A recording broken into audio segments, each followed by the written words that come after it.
জয় মা, জয় করুণাময়ী তারা। প্রত্যেক দিনের ন্যায় অনুষ্ঠানে আবার আমি তোমাদের সামনে চলে এলাম। আমি শুভঙ্কর শাস্ত্রী। আজকে এপিসোডে নতুন তোমরা প্রত্যেকেই দেখেছো যে কি বিষয়ে আমরা আলোচনা করতে চলেছি এবং আমাদের অনুষ্ঠানের মূল বক্তব্য কি এবং কি আমার সমস্ত এই বিষয়ে আজকে আমার অনুষ্ঠানে আসা। অনেক দিন আমাদের অনুষ্ঠান ইউটিউব চ্যানেলে বা ফেসবুকে টোটাল বন্ধ ছিল, বহু কাজে ব্যস্ততার কারণে বা মায়ের, আমার আশ্রম মানে বুঝতেই পারছো, মায়ের পূজা পাঠ, হোম জাপ, বিভিন্ন মানুষের তাদের ক্লায়েন্টদের দেখা, তাদের কাজকর্ম, বিভিন্ন কারণে আমার ইউটিউবে প্রায় চ্যানেলে প্রোগ্রাম দেওয়া হয়ে ওঠে না। তা যাই হোক, আজকে সামনেই আমাদের চৈত্র মাস চলছে, কিন্তু সামনেই আমাদের নীল পূজা, নীল ষষ্ঠী। এই নীল পূজা, নীল ষষ্ঠী এবং তার পরের দিন আমাদের চড়ক উৎসব। এই নীল পূজা এবং নীল ষষ্ঠীর সম্বন্ধে আজকে অনেকেই নীল পূজা করার দরকার করে, অনেক মায়েরা, অনেকেরা জানে না নীল পূজার মাহাত্ম্য কি বা নীল পুজো কেন আমরা সন্তানের কারণে করি, বা এই নীল পূজার সাথে সন্তানের কি সম্পর্ক। ঠিক যেমন আমরা শিবরাত্রি ব্রত করে থাকি স্বামীর মঙ্গলের জন্য, কিন্তু নীল ষষ্ঠী আমরা করে থাকি কিসের কারণে? সন্তানের মঙ্গল কামনায়। তার জন্য আমরা নীল ষষ্ঠী করে থাকি। এই নীল ষষ্ঠী মাহাত্ম্য কি, কেন? কিন্তু নীল ষষ্ঠী দিন কিন্তু কোনো ষষ্ঠী থাকে না, কিন্তু অথচ আমরা নীল ষষ্ঠী বলে থাকি। নীল ষষ্ঠীর আমরা ষষ্ঠী তিথি অথচ থাকে না। কি করে ষষ্ঠী থাকছে? কেন? পরের দিন আমাদের চৈত্র সংক্রান্তি, যেদিন আমরা নীল পূজার পরের দিন, যেটাকে আমরা চড়ক বলে থাকি। চড়ক আমাদের কখন হয়? চৈত্র মাসের সংক্রান্তি। এই চৈত্র মাসের সংক্রান্তি কোন দিন? মানে চৈত্র মাসের শেষ দিন। এই শেষ দিন, তার আগের দিন হচ্ছে আমাদের নীল পূজা। এই নীল পূজা যে হয় সেদিন কিন্তু আমাদের কোনো ষষ্ঠী তিথি থাকে না। যেমন আমাদের প্রত্যেক মাসে কৃষ্ণপক্ষ এবং শুক্ল পক্ষে যেমন সপ্তমী, অষ্টমী, নবমী, ষষ্ঠী, পঞ্চমী এরকম তিথি থাকে, সেই দিন কিন্তু হিসাবে কিন্তু ষষ্ঠী কোনো মতেই থাকে না। সেই ষষ্ঠী তিথি না থাকা সত্ত্বেও কিন্তু আমরা সন্তানের মঙ্গলে নীল ষষ্ঠী বলে থাকি বা নীল ষষ্ঠী ব্রত সন্তানের মায়েরা তাদের মঙ্গল কামনা করে থাকে। তার সাথেও আরো কিছু মন্তব্য আছে এই নীল পূজার মেন কারণ। নীল ষষ্ঠী আসলে কি জিনিসটা? নীল ষষ্ঠী হচ্ছে প্রথমত কোথা থেকে এলো? এদিন কেউ জানে আমরা শিবের বিবাহ বার্ষিক, আমরা কেউ কিন্তু শিবের বিবাহ বার্ষিক, তো আমরা শিবরাত্রিটাকেও আমরা বিবাহ বার্ষিক হচ্ছি, আবার নীল ষষ্ঠীর দিনও শিবের বিবাহ বার্ষিক কোথা থেকে হলো? এগুলোর আগে তথ্য জানতে হবে, এই জন্য ভগবত পাঠ জানতে হবে। সেইগুলো না জানলে আমরা কোনো কিছুই জানতে পারবো না। আজকে অনুষ্ঠানের সমস্ত তোমাদের মধ্যে আমি সব ডিটেলস এগুলো নিয়ে বিস্তারিত জানাবো। তার আগে যারা চ্যানেলটি এখনো সাবস্ক্রাইব করোনি, অবশ্যই তোমরা চ্যানেলটি সাবস্ক্রাইব করো, লাইক করো, অবশ্যই তোমার আত্মীয় স্বজন, প্রিয়জন, বন্ধু বান্ধবের কাছে শেয়ার করো। আর আমার পিছনে মা করুণাময়ী তারার কাছে প্রণাম জানিয়ে আমি আজ অনুষ্ঠানের মূল বক্তব্যে চলে যাব। সময় না দেরি না করে আজকে মেন উদ্দেশ্যে, মেন মূল বক্তব্যে চলে যাব। যারা বহু সংসারে বহু অশান্তি, বহু মধ্যে আছো, যারা বিভিন্ন রকম ডিপ্রেশন, চিন্তা ভাবনা, স্বামীর অত্যাচার, সন্তান নিয়ে টেনশন, সবকিছু আছো, যারা করুণাময়ী মা করুণাময়ী দরবারে এখন অব্দি আর আসতে পারোনি, মাকে প্রত্যেকে ইউটিউব, ফেসবুক এবং টিভি চ্যানেলে প্রত্যেকেই তোমরা কম বেশি দর্শন করছো। বহু দেশের মানুষ, দেশের বাইরের মানুষ, বিদেশের মানুষ প্রত্যেকেই মায়ের কম বেশি বড় ভক্ত শিষ্য আছে। আরো মায়ের নাম গান প্রচুর মানুষ, দেশ দূরান্তের থেকে, সেলিব্রিটি থেকে শুরু করে সবাই কম বেশি মায়ের শিষ্য ভক্ত আছে। যাই হোক, যারা মাকে দূর থেকে দর্শন করছো, মা ছাড়া আমাদের এই পৃথিবীতে কোনো রকম কোনো কিছুই সম্ভব নয়। তাই মাকে, তোমার সংসারের সব অশান্তির ভার মাকে জানাও। মাই তোমাকে সঠিক পথ দেখাতে পারে, মাই তোমাকে কৃপা করতে পারে। মায়ের কৃপা ছাড়া এই জগৎ সংসারে কোনো কিছুই অসম্ভব। সে একটা বশীকরণ, সে আকর্ষণ, বিচ্ছেদ, যে কোনো কর্মই কিন্তু মায়ের ছাড়া অসম্ভব। তাই মাকে আগে জানাও, মাকে তোমার সংসারের কৃপা তোমার যাতে করে, তোমার জীবনে সেই সকল অশান্তি, মনের চিন্তা যাতে দূর করে। মাকে, মা করুণাময়ী তো আমার পিছনে দেখতেই পাচ্ছ রয়েছেন, মা উগ্রতারা, মা বগলামুখী এবং মা দক্ষিণেশ্বর কালী, ওনাকে জানাও। তোমার নিশ্চয়ই মা সঠিক পথ জানাবে। মার কাছে কামনা করি প্রত্যেকে যাতে ভালো থাকো, সুস্থ থাকো, সৎসঙ্গে যুক্ত থাকো, প্রত্যেকের চৈতন্য হোক, মঙ্গল হোক। যাই মেন বক্তব্য, নীল ষষ্ঠী। নীল পূজার মাহাত্ম্য কি? প্রথমত আমাদের শাস্ত্রে নীল পূজা একটা হচ্ছে লৌকিক উৎসব। এই দিন কিন্তু ভগবান শিবেরই আর একটা রূপ নীলকণ্ঠ ভৈরব। এই নীলকণ্ঠকে আবার একদিকে আমরা যে জগদ্ধাত্রী পুজো করে থাকি, এই জগদ্ধাত্রীর ভৈরবকেও কিন্তু নীলকণ্ঠ ভৈরব বলা হয়। এই নীলকণ্ঠ ভৈরব বা নীলকণ্ঠ ভগবান শিবের অপর একটি নাম। এই নীলকণ্ঠ শিবের এই দিন বিশেষ করে পূজা পার্বণ তার সমস্ত কিছু হয়ে থাকে। এটি একটি সর্বপ্রথম লৌকিক উৎসব। এটা কোথা থেকে এলো? প্রথমত যক্ষ যজ্ঞে সতীর দেহত্যাগের পর কথিত আছে, দক্ষ যজ্ঞে সতীর দেহত্যাগের পর নীলোধ্বজ রাজার ঘরে সতীর দেহত্যাগের পর নীলোধ্বজ রাজার ঘরে এক পুনরায় আবার সুন্দরী কন্যা রূপে দেবী সতী পুনরায় মানে নীলোধ্বজ রাজার ঘরে কিন্তু আবার দেবী মহামায়া সেখানে কিন্তু জন্মগ্রহণ করেন। সেখানে তার নাম কি দেন নীলোধ্বজ রাজা? নীলাবতী। এই নীলাবতী, লীলা নয় কিন্তু, এই নীলাবতী এই নীলোধ্বজ রাজার ঘরে তার কিন্তু একটা ফুটফুটে কন্যা সন্তানের জন্ম হয় এবং তার নাম দেওয়া হয় নীলাবতী। সেই নীলাবতী সেখানে নীলাবতীর সাথে ভগবান শিবের যে নীলকণ্ঠ রূপ তার কিন্তু বিবাহ হয় এই চৈত্র মাসের এই দিনটা, যেদিন আমরা নীল পূজা করে থাকি। এই বিবাহ ওই দিনকে হয়, কিন্তু বিবাহ হবার পর বাসর রাতে যখন নীলাবতীর সাথে যখন নীলকণ্ঠ ভৈরবের মিলিত হয় বাসর রাতে, তখন কিন্তু মক্ষিপা রূপ ধারণ করে সেই নীলাবতী কিন্তু ফুলের সঙ্গে জলে নিক্ষিপ্ত হয়ে মৃত্যুবরণ করে। সেই ফুলে অর্থাৎ তার কিন্তু নীলাবতী কিন্তু সে কিন্তু যেমন আমরা দক্ষ যজ্ঞে সতীর যেমন অগ্নির মধ্যে দগ্ধ হতে আমরা দেখে যাই, সেই নীলাবতীও কিন্তু সেই নীলোধ্বজ রাজার ঘরে জন্মগ্রহণ করে এবং শিবের সাথে তার এই চৈত্র মাসের সংক্রান্তির দিন বিবাহ হয়। এই বিবাহ কিন্তু সেই সুসম্পূর্ণ হলো না। বাসর রাতে এই দিন শিবের, যেটা আমরা যেদিনকে নীলের বাতি দিই সেই দিন শিবের বাসর রাত। এই বাসর রাতে নীলাবতীর সাথে কিন্তু মিলিত হওয়ার আগেই সেই নীলাবতী কিন্তু জলের মধ্যে জলের মধ্যে তার মৃত্যুবরণ করে। সেই শোকে রাজা রানী অর্থাৎ নীলোধ্বজ রাজা এবং তার স্ত্রী তারাও কিন্তু সেই শোকে পুনরায় প্রাণ বিসর্জন দেয়। সেই নীলকণ্ঠ সেই দিন থেকে আমরা কিন্তু এই নীল পূজার বা শিবের কিন্তু বিবাহ উৎসব বলে কিন্তু নীলচণ্ডিকা অর্থাৎ এই নীলাবতীর আরেক নাম হচ্ছে নীলচণ্ডিকা। এই নীলচণ্ডিকা আমরা যে চণ্ডীর যে অনেকগুলো রূপ দেখে থাকি, কুলাই চণ্ডী, হার্জি চণ্ডী, মঙ্গল চণ্ডী, বিভিন্ন যে চণ্ডী যে রূপগুলো পাই তার মধ্যে এই নীলচণ্ডীর একটা রূপের উল্লেখ আসে। এই নীলাবতী হচ্ছে নীলচণ্ডিকা। এই নীলাবতীর সাথেই কিন্তু নীলকণ্ঠ ভৈরবের বিবাহ হয়। সেই বিবাহ দিকটাকে কেন্দ্র করে আমরা নীল পূজা করে থাকি।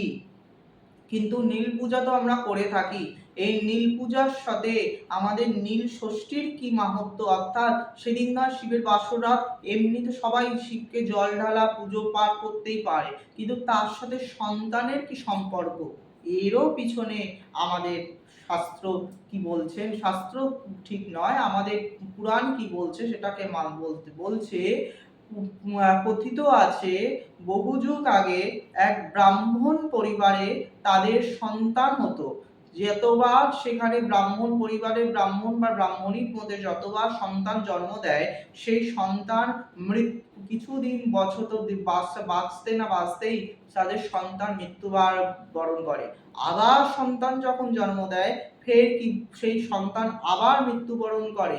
এইভাবে যখন চলতেই থাকে, যখন 6 বার থেকে 7 বার কন্টিনিউ হয়ে যায়, সেই শোকটা ব্রাহ্মণ বা ব্রাহ্মণী কোনোদিনই ভেবেছিল তারা কোনোদিনই আর সন্তানের পিতা মাতার হতে পারবে না বা তারা মা বাবা হতে পারবে না, তাদের এই একটা মনের মধ্যে কাতর দুঃখ ভীষণ ছিল।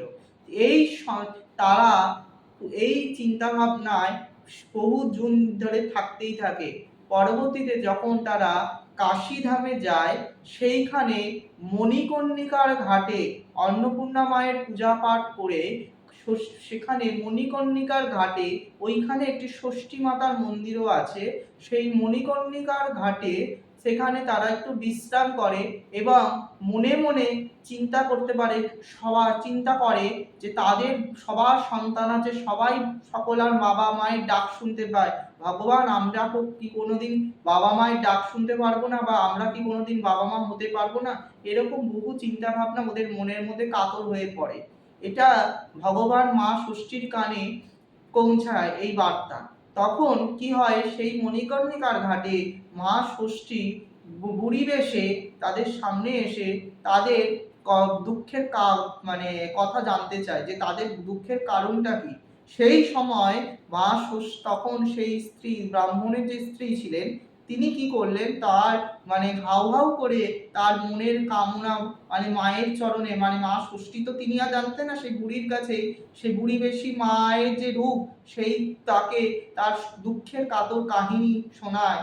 এবং সেই বুড়ি তখন বেশি মা ষষ্ঠীর যে বৃদ্ধ রূপ, যে দেশে যখন মাকে ওদের দর্শন দিয়েছিলেন, তখন তিনি তখন ওই ব্রাহ্মণ পরিবারকে, অর্থাৎ ব্রাহ্মণ এবং ব্রাহ্মণীকে বলে, সারা চৈত্র মাস ধরে, এরপর থেকে সারা চৈত্র মাস ধরে পুরোপুরি নিরামিষ খেয়ে এবং চৈত্র মাসের শেষ আগের দিন, অর্থাৎ সংক্রান্তির আগের দিন, সেদিনকে নির্জলা উপবাস থেকে, এবং তার আগের দিনও উপবাস, যেমন উপবাস থাকতে হবে, যেমন আমরা শিবরাত্রি ব্রত করতে গেলে যেমন সরঞ্জাম করি, ঠিক সারা মাস ধরে চৈত্র মাসের প্রত্যেকটি সোমবার তার শিবের পুজো করতে হবে এবং সারা মাস ধরে চৈত্র মাস নিরামিষ খেতে হবে।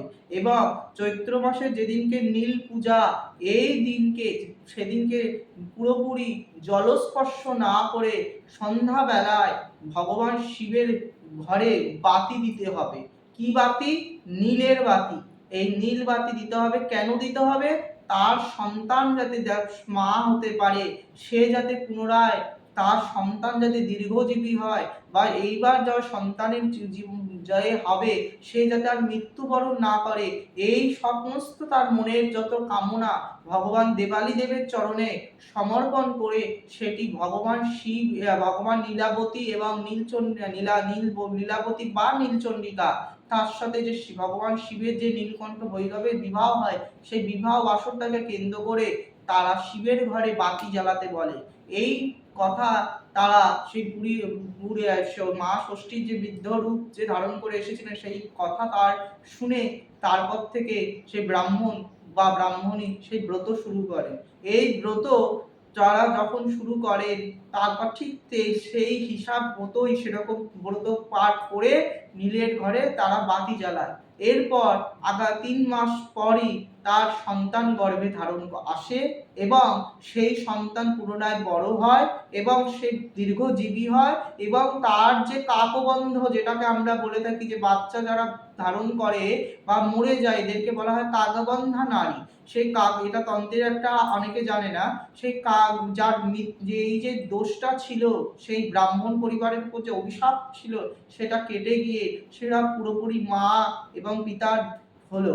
এই থেকে লোকমুখে প্রচার হলো যে এই দিন লোকবিশ্বাস যে যদি ভগবান শিব দেবালী দেব যদি তার সন্তান মঙ্গল করতে পারে, তার সন্তানের দীর্ঘায়ু কামনায় যদি তার দীর্ঘায়ু আশীর্বাদ করতে পারে, তাহলে আমরাও যদি এই ব্রত চালনা করে থাকি, বা আমরা বলতে মানে সাধারণ যে সমস্ত মানুষ যার পর থেকে শুরু হলো, যে তাহলে আমাদের সন্তানরাও দীর্ঘজীবী হবে, সুস্থতা থাকবে, সর্বদ কার্যে ভালো থাকবে।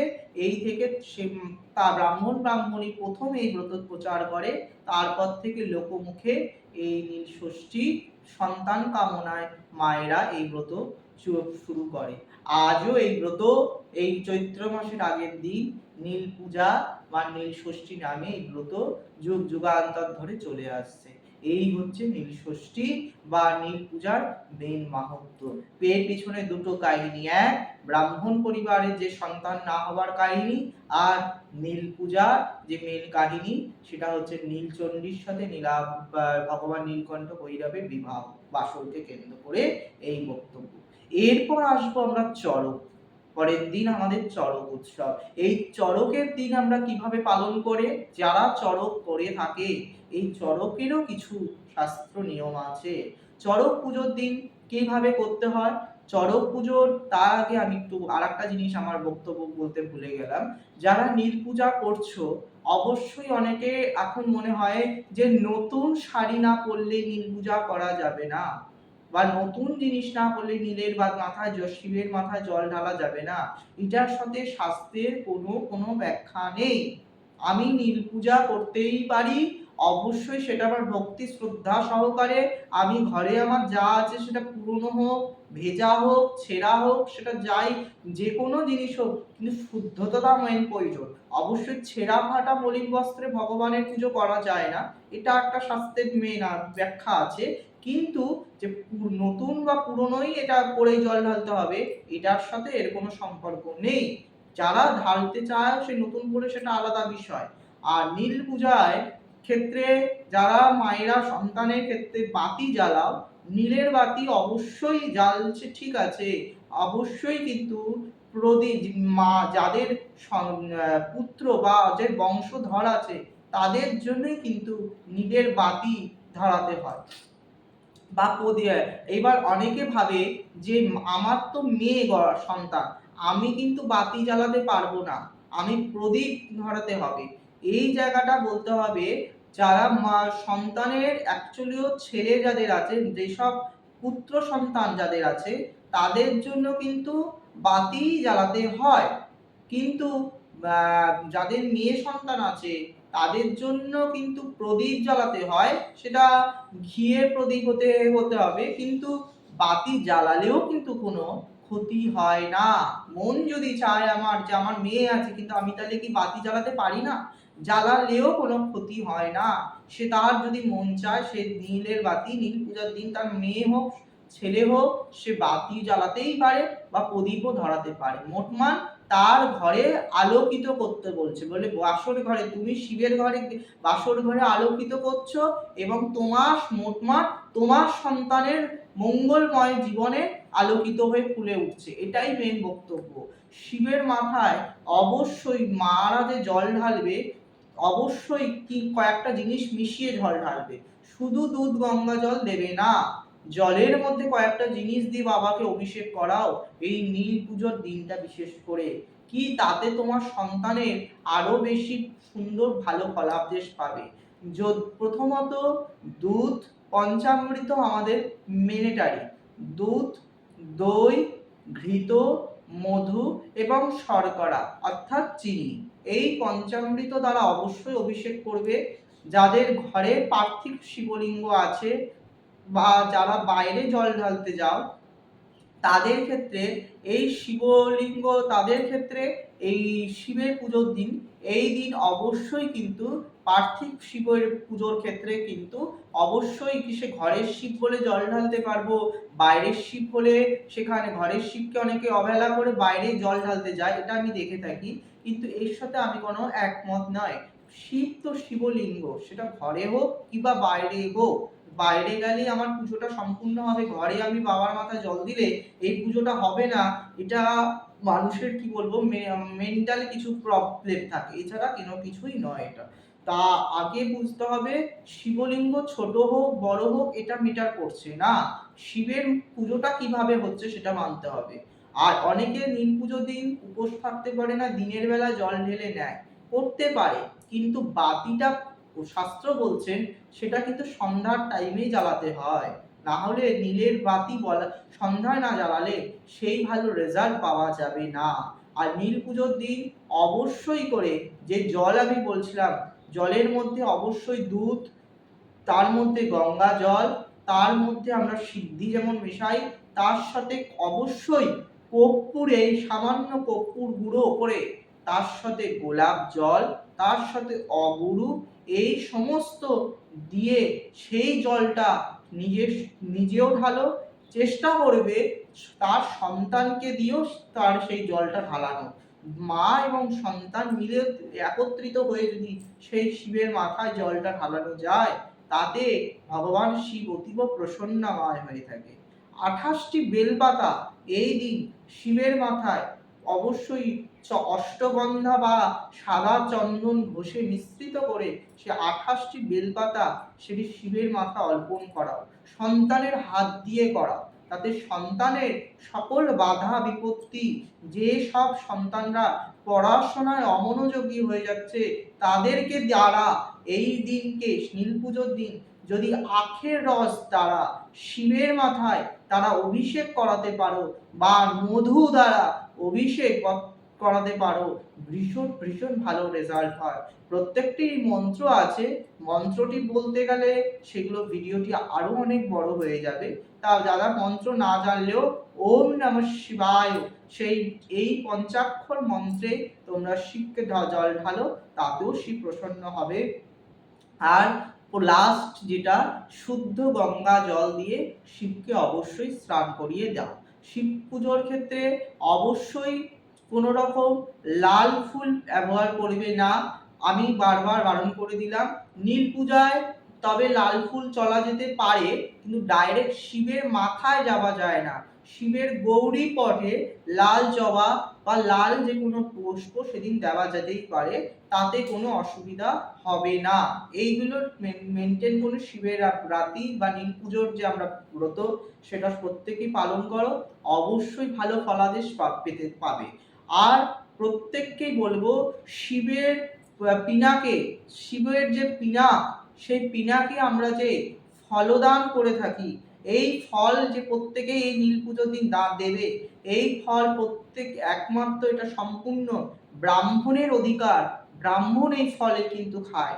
যারা আমরা জল ঢালতে গেলে অনেকেই দেখা যায় যে জল ঢাললো, একটা বেল বাবার মাথায় ঠেকিয়ে নিয়ে আসলো, পানা করে খেলো, ঠিক আছে, সেটা জানে না অজান্তে, কিন্তু এই ফলটা তুমি সম্পূর্ণ ভগবান শিবকেই নিবেদন করছো তোমার সন্তানে, তুমি সেটা আবার রিটার্ন আনতে পারো না। তোমার যদি প্রসাদ নেওয়ার হয় তুমি চরণামৃত নিতে পারো, কিন্তু ওই 5টি ফল থেকে তুমি যে কোনো লোকের একটি ফল নিয়ে আসছো, এটা কিন্তু কন্টিনিউ ভুল, খুব খুব বড় একটা ভুল। যদি কেন এই যে 5টা ফল কি 3টে ফল যে শিবলিঙ্গে যে অর্পণ করছে, তিনি কিন্তু একটা কামনা বা বলে কিন্তু সেই ফলটা দিচ্ছে। আর তুমি সেটা ভালো হোক সেটা খারাপ হোক, যদি সেই ফলটা তুমি তোমার ঘরে নিয়ে এসে যখন খাচ্ছ বা তুমি এ করছো, তুমি কি তার খারাপ ফলটাকেই যদি কেউ খারাপ কোনো কিছু, যে আমার সকালে সন্তানের সকল বাধা বিপত্তি কাটে, ওর সন্তানের যদি সেই বাধাটা ছিল সেটা বাবা মহেশ্বর যদি ওটা কাটাতো, তুমি কি করলে ফলটা যখন নিয়ে এসে নিজেও খেলে, নিজের সন্তানকেও খাওয়ালে, এতে কি হয় তখন কিন্তু সে জেনে হোক অজান্তে হোক, এতে কিন্তু যার ব্রত করে দিয়ে গেছিল তার যতটা না হবে, সে যখন ফলটা নিয়ে এসে খেলে এতে তার ভয়ই হবে। শাস্ত্র বলছেন এই কেন এই ফলটা নিতে নেই, শাস্ত্র বলছেন এই ফলটা সম্পূর্ণ চণ্ডেশ্বর ভগবানের, শিবেরই আরেকটি রূপ চণ্ডেশ্বর ভৈরব, এই চণ্ডেশ্বর ভৈরবের কিন্তু এটা কিন্তু অধিকার। আমরা শিবের লিঙ্গের মাথায় দুধ, দই, ঘি, মধু, নানা রকম ফলের রস, বিভিন্ন দ্রব্য দ্বারা যে অভিষেক করে থাকি, এইগুলো কিন্তু বাবা মহেশ একমাত্র চণ্ডেশ্বর ভৈরব সেটা কিন্তু গ্রহণ করে থাকে, একমাত্র সেটা কিন্তু চণ্ডেশ্বরের কিন্তু ফল টল গুলো তার সম্পূর্ণ অধিকার। তারপর এই প্রসাদ কে নিতে পারে, একমাত্র ব্রাহ্মণ। যেমন আমরা দেবীর যেমন পায়ে যে আলতা অনেকের সময় পরে ধারণ করে না, ঠিক সেরকমই সেরকমই যে আলতা সিঁদুর যেমন মায়ের যেমন ব্রাহ্মণরা নিয়ে যায়, ঠিক এই ফলগুলো কিন্তু বারবার বলছি তোমাদের ভালোর জন্য, এটা কিন্তু সম্পূর্ণ ব্রাহ্মণ নেবে। তোমার যদি ফল নিবারই হয় তাহলে আলাদা কোনো 5টা ফল ছাড়া আলাদা কোনো একটা ফল নিজেই নিয়ে যাবে, সেটা বাবার মাথায় ঠেকিয়ে তুমি নিজে নিয়ে এসে ঘরে খেয়ে নিতে পারো, এটা করতে পারো। কিন্তু আদার্স সব কিছু নিতে পারো, প্রসাদ বলতে মিষ্টান্ন, মিষ্টি, যে কোনো আদার্স, কিন্তু ফল যে গোটা ফল দাও সেটা কিন্তু কখনোই, অনেকেই করবে এটা, অনেকেই বারণ শোনে না বলেই মানুষের এত বিপদ আছে। এই যে আম পড়বে শিবের লিঙ্গে, যে আম চড়ানো হবে, সে আম কি করবে, অনেকেই লোকে নিয়ে এসে পরের দিন টকের ডাল খেতে হয়। কে বলেছে এই কথাটা? তা গাছের থেকে কিনেও পরের দিন বাবাকে আমরা অর্পণ করেছি, বাবার ডাল দিয়ে আমটাই নিয়ে এসে আমার ডাল করে খেতে হবে, এটা কোথাও লেখা নেই। তাই এই যে গুজবরূপী এই জিনিসগুলো আমি প্রত্যেককেই বলবো, অবশ্যই নিজের যদি ভালো চাও এগুলোকে এখন থেকে ত্যাগ করো, তাতে দেখবে অনেক কিছু জানতে হবে। শাস্ত্রকে জানো, শিবপুরাণ পড়ো, শিব সম্বন্ধে জানো, শিব কি পছন্দ করে সেটা জানো। শিব পুজো করলেই হবে না, শিব অল্পেই তুষ্ট বলে আশুতোষ, শিবও যদি অল্পই তুষ্ট হতো, এগুলো আগে বুঝতে হবে, তাহলে শিব কে তাহলে সবাই দেখতে পেত। শিব যদি অল্পেই তুষ্ট হতো তাহলে সবাই একটু জল ঢেলে শিবের দর্শন পেয়ে যেত। তাহলে তাহলে কেউ এত আমাদের যে শিবের যারা আমাদের শৈব পরম্পরায়, অর্থাৎ প্রজ্ঞানন্দনী জিগরি মহারাজ, তাহলে তার এত যুগ ধরে তার শিব সাধনা করতে হতো না, তাহলে তার রাবণের শিবের জন্য সাধনা করতে হতো না, তাহলে অল্পেই তুষ্ট হয়ে সবাই ভগবান শিবকে পেয়ে যেত। তাই লোক কথা আগে বুঝতে হবে।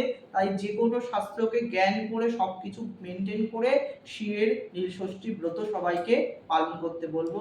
সময় যে নাই তবু বলে যাই, আমি ছিলাম, আমি আছি, আমি থাকবো। জয় গুরুবাম, জয় মা তারা। প্রত্যেকে ভালো থাকো, আবার ঠিক দেখা হবে তোমাদের সাথে পরের ঠিক অনুষ্ঠানে। জয় মা তারা।